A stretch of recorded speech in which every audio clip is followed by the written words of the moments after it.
Habari za wakati huu, mtu wa Mungu. Leo katika pitapita yangu nimekutana na kitu hiki, na kampeni ya Benki Kuu ya Tanzania ambayo ikielezea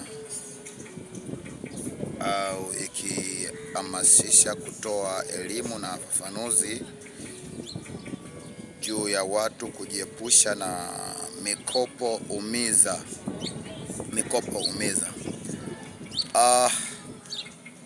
Nimependa kampeni yao ya zinduka usiumizwe, na kwa chini nasema kopa kwa maendeleo. Lakini jambo moja ambalo nimetamani sana kuliongelea kwa taasisi inayohusika na kampeni hii ya zinduka usiumizwe. Jambo moja ambalo tungeliangalia sana ambalo tulipaswa kushughulika nalo ni sababu inayopelekea watu kuingia kwenye mikopo hiyo umiza. Ni kweli jambo lenu ni jema sana, na hii kampeni ni njema sana, ni kama imeona maumivu ya watu, lakini bado haijaja na suluhisho la moja kwa moja kuwatoa watu wanaoingia kwenye mikopo hiyo umiza wakaona suluhisho kupitia kampeni hii ya zinduka usiumizwe. Na zindukeje nisiumizwe ikiwa kama bado sijapata suluhisho la kuto kuumia? Kwa sababu kinachompelekea huyu mtu mpaka anaingia kwenye hii mikopo ya maumivu ni kwa sababu hajaona suluhisho la mkopo ambao hauna maumivu. Kweli mnasema atembelee benki ambazo zimesajiliwa kiserikali, ambazo zimesajiliwa na Benki Kuu ya Tanzania, lakini je, vipi? Mmeshafuatilia utoaji wa mikopo kwenye hizo taasisi ambazo mmezisajili sasa Benki Kuu kutoa mikopo? Utaratibu mpaka huyo mtu anakwenda kukwamka kwenye jambo ambalo limemsukuma au limempelekea aende akakope. Ni miaka mingi kidogo, ni siku nyingi kidogo. Mimi nimewahi kwenda kwenye taasisi ambazo zinatambulika, zina leseni Benki Kuu. Sijui labda kama nilidanganywa au la. Kuna benki ya taasisi ya ambayo inatambulika na Benki Kuu, lakini kuna taasisi fulani ilikuwa inaitwa Pride, na nafikiri, sijajua kama hiyo ilikuwa haijasajiliwa na serikali au la, baadaye ilifungwa hiyo. Lakini kuna taasisi pia za Asa na Black na taasisi nyingine nyingi, lakini ni taasisi ambazo zinasadikika kwamba zinatambulika na Benki Kuu. Hizo ni baadhi ya taasisi ambazo mimi nimewahi kuingia huko nyuma, miaka ya nyuma kidogo. Nilijaribu kuangalia ni kwa nini watu wanalazimika kuingia kwenye mikopo umiza. Kwanza, utaratibu uliowekwa kwenye hizi taasisi ambazo ndio zinatambulika na Benki Kuu, yaani una mlolongo mrefu mpaka kuja kupata huo mkopo wenyewe ambao ndio ulikuwa na shida nao wewe. Yaani inakuwa hauendi tena kutatua ile changamoto iliyokuwa inakukabili. Unajikuta ile changamoto inakwenda kutatuliwa na jambo lingine au na pesa nyingine nje ya hilo uliokuwa ukisubiri. Yaani umesubiri muda mrefu au umekuwa na mlolongo mrefu mpaka kuja kuipata pesa yenyewe. Kama uliomba 300,000, wewe jua ile pesa mpaka kuja kuipata sio 300,000 tena. Muda uliotumia kuisubiri hiyo pesa, muda uliotumia hadi kuja kuipata hiyo pesa, gharama zilizotumika mpaka kuja kuipata hiyo pesa, najikuta ni kuna kama 150,000 mpaka 120,000 ambayo imetumika ndio unakuja kuipata pesa uliokuwa ukihangaikia kuitafuta. Sasa unaweza kuangalia kwamba ile pesa haiwezi kaenda tena kwenye lengo lile uliokuwa umelikusudia kulifanyia, kama ni biashara kuendeleza au kuiongezea kile kimsingi, na kuwa haiwezi tena, tofauti na vile ulivyokuwa ukipiga zile hesabu. Na hata ukitaka pesa nyingi zaidi ya ile, bado taasisi itakwambia kwamba kwa kuwa ndo unaanza, hatuwezi tukakupa pesa nyingi, na kati kwanza ndo unaanza kwetu. Kiangalia kweli sababu ni muhimu, ni sababu za msingi, kwamba ni kweli hawezi akanipa pesa nyingi na kati mimi ndo naanza kufanya nao biashara hawa watu, ndo naanza kukopa kwao. Hawezi akanipa pesa nyingi. Sasa matokeo yake unalazimika kuilipa ile pesa nje na biashara ulioichukulia ile pesa yenyewe. Nitaliweka vizuri tu ili swala, nitalielezea vizuri sana. Lengo sana nimeliongelea kwa sababu ni kampeni ambayo inaendelea kwamba zinduka na mikopo umizo. Zinduka usiumizwe. Ni kweli hakuna anayependa kuumia, hakuna anayetaka kuumizwa, lakini wewe unayetaka huyu mtu asiumie, umekuja na suluhisho gani kwa huyu mtu ili asiumizwe? Wapi unamuelekeza aende? Huko unako umemuelekeza aende, ushakufuatilia? Kuna msaada kiwango gani kwa huyu mtu ili asiumizwe? Au ni vile tu kwa sababu wewe unakutambua kwamba huko ndo hakuwezi kumuumiza? Kingine, kweli huenda nia, lengo la mamlaka au taasisi husika ambayo inajihusisha na kukopesha watu haina lengo la kumuumiza mtu huyo, haina lengo la kumtatiza mtu huyo. Lakini nyinyi mjue kabisa kwamba mna watu wenu ambao ndio wanaosimamia hii mikopo, au maafisa mikopo wanahusika kwa kopesha hawa watu. Angalieni njia na taratibu wanazozitumia kwenda kuwasaidia hawa wakopaji wenyewe. Mara nyingi kwanza wanakuwa wanataka rushwa ili wakusaidia haraka. Mara nyingi sana kuna kuwa na chochote, hata kama hawatakwambia tunataka rushwa, lakini kuna namna tu yoyote ambayo inakuwepo ya sintofahamu. Yani kama utakuwa hutoi ushirikiano kwao wa kuonyesha kwamba na mimi nitakukumbuka kwenye chochote kitu ikiwa kama utanifanikisha kupata kwa wakati huu mkopo. Unaona tu kuna kaugumu fulani, kuna kautata fulani, kuna kasintofahamu fulani kwamba bado hiki hujatimiza kigezo hiki, itakiwa ufanye na kigezo hiki. Unajua kuangalia, mbona huyu mwenzangu tuliomba naye hajapeleka vyote hivi, kwa nini mimi mpaka hivi? Unajua gonda kwamba hujajiongeza. Ni seme tu watu wa Benki Kuu ambao mmelifikiri, mmelitazama kwa upana, mkaona hapana, twende tukawazindue watu wasiendelee kuumizwa na hii mikopo iliyozuka humu mitaani kama hii nyonya damu na taasisi nyingi ambazo hazieleweki. Kuna mikopo ile ya mtu tu anakuwa na pesa zake mahala, anakuwa nazo tu mahala pesa hizo, anakwambia bwana, mimi ukitaka 100,000 ndani ya mwezi mmoja utanipa 130,000. Mimi nishai kukopa pesa ya design hiyo, nishai kukopa pesa ya design hiyo, lakini unaona kabisa ni pesa nyingi na inaumiza. Mwingine unachukua 200,000, takiwa urejeshe 260,000 ndani ya mwezi mmoja. Kama hauna basi peleka 60,000, utaendelea kudai tena 260,000 ndani ya mwezi mwingine. Unaona ni pesa ambayo kwa kweli inakuumiza, lakini sasa ndio umekwama. Na unaona kabisa huyu mtu ndo anakupa kiwepesi, hana vikolokolo vingi, hana mambo mengi, hana mizunguko ya huku na huku. Ni kwamba tu yeye akisha kuamini kwa wewe fulani, mimi nakupa.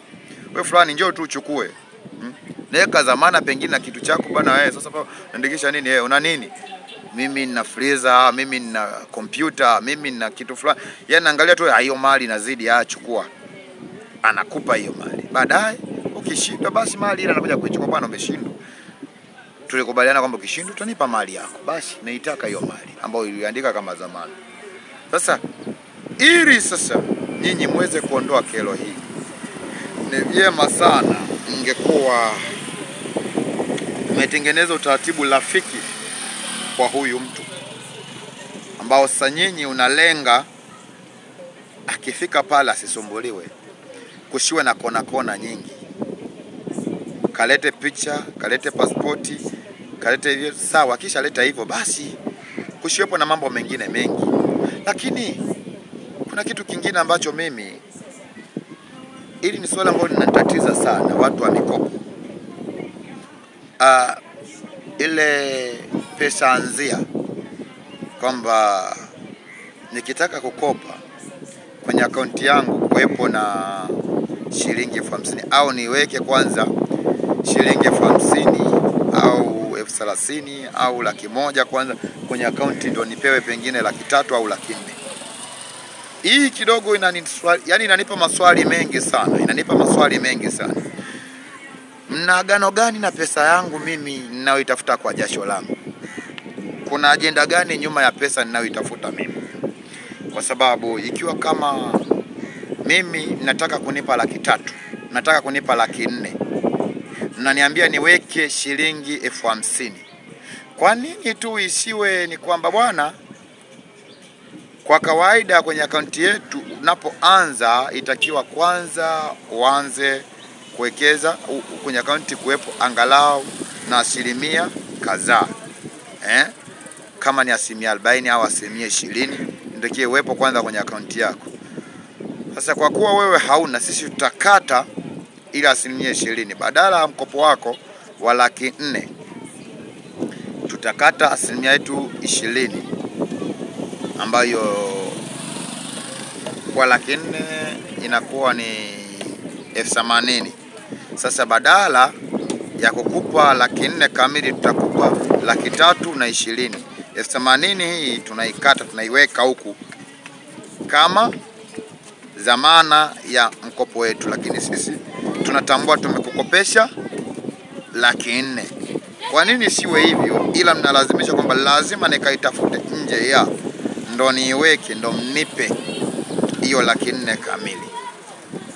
Kuna ajenda gani katika hela ninayoitafuta mimi mwenyewe na kuiwekeza kwenu? Kwa nini isiwe ni ile nitakayoikata huko nako nipa mkopo? Kwa sababu mimi nina shida na pesa, afu unaniambia nitafute pesa tena niwekeze, yani niweke pesa ili nipate pesa.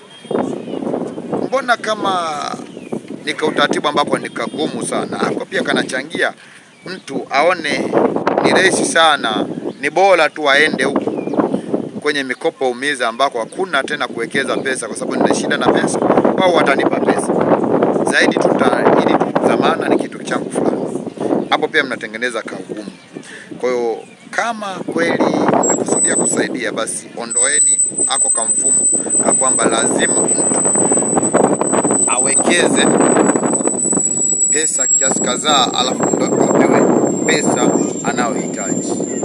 Kama ni pesa anayohitaji, nahitaji awekeze asilimia kadhaa, basi kateni kwenye hiyo pesa.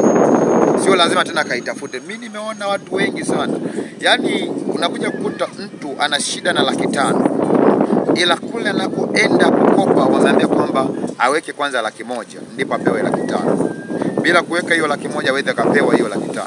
Matokeo yake analazimika kwenda kukopa tena hela ya kuwekeza ili apate mkopo. Unaona shida hiyo? Yaani anakuja kuomba 500,000, anakwenda kukopa 100,000 ili aweke kwenye riba, yani kwenye riba, yani tuseme mkopo anzie, si mnasemaje, si ninahitaji, siji mnasemaje, mimi nimesahau mnavyoita. Ila kuna kiango ambacho anatakiwa awekeze huyo mtu kwanza kwenye, yani akilipe kwanza ukafu apewe mkopo wake. Sasa Hebu jaribu kufikiri. Anataka kujikwamua, ameenda kukopa pesa ili apate mkopo. Yaani amekopa ili apate mkopo. Ameendi kwenye lengo. Kwa nini? Kwa sababu tayari kwanza amepokea pesa ambayo haiwezi kukidhi mahitaji yake. Kwa vyovyote tu vile ile pesa itakuwa ni ndogo. Kwa vyovyote tu ile pesa itakuwa itoshi kwenye maeneo mengi sana. Nafahamu kwamba mikopo, hatuchukui mkopo kwa lengo la kujaribia biashara au kuanzisha biashara. Mkopo kazi yake ni kuendeleza biashara. Lakini mara nyingi sana mtu anaingia kuchukua mkopo biashara ikiwa imelega, imeyumba, haifanyi vizuri.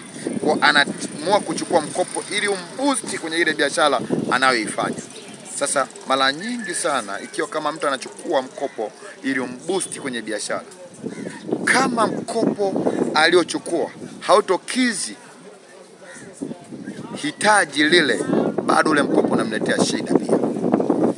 Bado ule mkopo hauendi kwenye shida pia. Hauendi kutatua shida, unaenda kuongeza shida. Na hii ndio mikopo ya watu wengi. Sasa ni vyema sana mliangalie namna ya kumpa elimu kwanza mkopaji. Mpeni elimu ya kutosha mkopaji. Lakini na nyinyi tengenezeni mazingira rafiki ya mtu anapokuwa anahitaji mkopo kwenu. Toeni kwa wakati. Tengeneze wakati mgumu sana ambao unamchochea huyu mtu aende akachukua mkopo. Kuna biashara zingine ni biashara za msimu. Kuna biashara za msimu ambazo huenda ni mazao ambayo yanapatikana kwa mwezi huu. Ukishapita huu mwezi, hayo mazao yapatikani kiwepesi tena. Kwa nitaka pesa haraka kwa ajili ya kuniwezesha kuchukua haya mazao kwa kipindi hiki. Ule mzunguko mpaka nakuja kupata mkopo, msimu wa wale mazao umepita. Kwa baadaye sasa, kwa kuwa nilikuwa nataka kufanya sasa hiyo biashara au kuendelea na hiyo biashara, na lazima tu kuchukua ule mkopo ili nikafanyie chochote kile cha kuendeleza. Matokeo yake sana natoka nje ya lengo. Yote ni kwa nini? Kwa sababu ya kamzunguko kalikopo hapa katikati kamepelekea kushindwa kuipata pesa kwa wakati, kushindwa kufanya biashara niliyokuwa nimefikiria kuifanya. Kwa hivi ni vitu ambavyo muviangalie mnaokopesha, mnaohusika na kukopesha. Yaani kuweni rafiki kwa watu, kuweni rafiki kwa watu wanaohitaji. Lakini tengenezeni mazingira rafiki kwa maafisa wenu wanaohusika na mikopo. Wasiendekeze sana maslahi binafsi. Wasiendekeze sana namna nyingi za kona nyingi ambazo zinapelekea ugumu kwa huyo mtu. Kama huyu mtu atakushukuru, akushukuru tu yeye mwenyewe. Ila sio wewe umtengenezee mazingira ya kushukuru kwa lazima. Kwa sababu najua hiyo, hata ukisema kwamba nani alichukua rushwa, nani wengi watakwepa kwamba hapana, si atuchukua hii rushwa, si atujai kuomba rushwa. Ni kweli wengi watasema hakuna mtu, ni kesi. Ni kesi, lakini kwa vyovyote vile naambia fumbo mfumbie mjinga, mwelevu ataling'amua. Kuna mazingira tunajua kabisa kwamba hapa pana nihitaji nijiongeze. Aongei kwamba nataka nini, ila tunaongea na ugumu na utata na namna na kuuliza na vitu vinavyohitaji. Unajua kabisa hapa pana namna pana nihitaji nijiongeze. Kwa sababu unajua kuangalia kwa mtu alitaka kitu kama hiki kinachokitaka mimi, ila amekipata na hajaambiwa peleke vyote hivyo anavyoniambia wanavihitaji kwa. Kwa nini mimi sijui, ila acha nipeleke, acha nifanye tu. Kwa kuna wakati mwingine unalazimika tu kwamba acha tu niachane na mkopo wenyewe. Lakini unajikuta wakati mwingine kuna mambo tu hajakaa sawa, amekukunja kisawasawa, unahitaji kweli msaada wa pesa ya kukuvusha kwenye lile eneo. Unahitaji. Sasa katika kuhitaji huko unalazimika sasa upalamie sasa mkopo wowote ule, liwalo na liwe. Upalamie chochote, liwalo na liwe. Kwa naambia watu wa Mungu, ni kweli mmeelimisha kwamba zinduka usiumizwe. Ni kweli, hakuna ambaye anataka kuumizwa, hakuna ambaye angependa kuumizwa, hakuna ambaye angependa kuumia, ila mtu analazimika kuumia kulingana na mazingira magumu yaliyotengenezwa kwenye namna ambayo sasa haikutakiwa kumuumiza. Pia imetengenezewa mazingira mengi yenye kona nyingi, yenye ukakasi mwingi. Mimi niwaambie kitu kimoja, kuna baadhi ya vitaasisi ambavyo ni vya ajabu sana. Mfano, kuna taasisi hizi za sola, kuna taasisi hizi za mitandao ya simu ambao wanakopesha simu. Hawa watu wanahitaji kitambulisho chako tu cha NIDA. Lakini kuna taasisi zingine hizi zilizoinuka za mikopo umeza hizi, zinahitaji tu kitambulisho chako.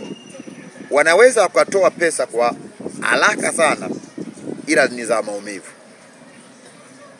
Na wanahakika ila hao utawalipa tu.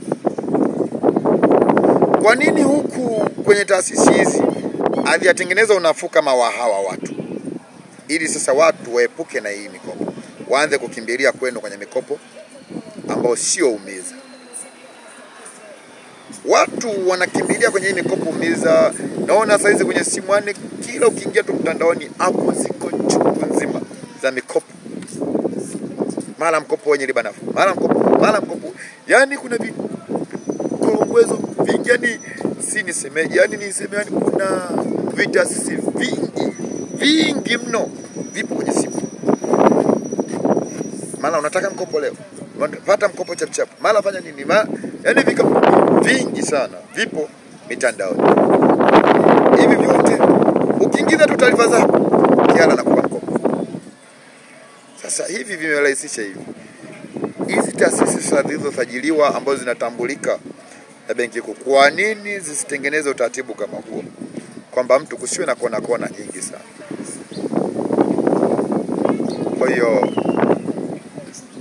kutoa elimu kwa mtu ambaye mjamletea suluhisho wapi aende, hii pia nayo mmejaribu, lakini bado hamjamtoa kwenye shida huyo mtu.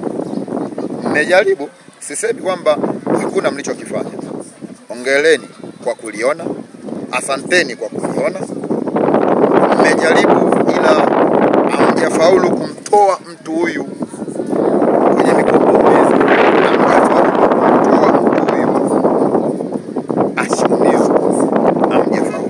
Bado hamjafaulu, ila mmejaribu.